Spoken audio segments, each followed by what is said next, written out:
மாண்புமிகு பேரவைத் தலைவர் அவர்களே, எதிர்க்கட்சி தலைவர் குறிப்பிட்டார்கள் சிசிடிவி கேமராவை பற்றி.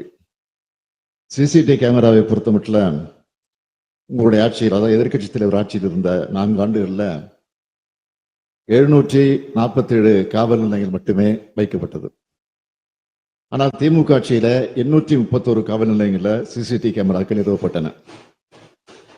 கடந்த ஆட்சியில் மாநிலம் முழுவதும் 1,41,729 கேமராக்கள் வைக்கப்பட்டது என்றால், இப்போது திராவிட மாடல் அரசு ஆட்சியில 1,87,713 கண்காணிப்பு கேமராக்கள் வைக்கப்பட்டுள்ளன.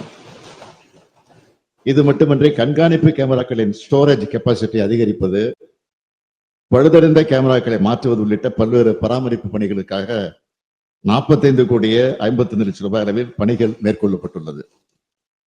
மொத்தத்தில் கண்காணிப்பு கேமராக்களை வைத்திருக்கிறோம் என்று கணக்கு காட்டும் முயற்சி அதிமுக ஆட்சி காலத்தில் நடைபெற்றது. ஆனால் திமுக ஆட்சியிலே கண்காணிப்பு கேமராக்களை வைப்பது மட்டுமின்றி அவற்றை முறையாக பராமரித்து குற்றத்தடுப்பு நடவடிக்கைகளுக்கு பயன்படுத்த தீவிர முயற்சிகளை இந்த அரசுதான் எடுத்துள்ளது என்பதை நான் தெரிவித்துக் கொள்கிறேன்.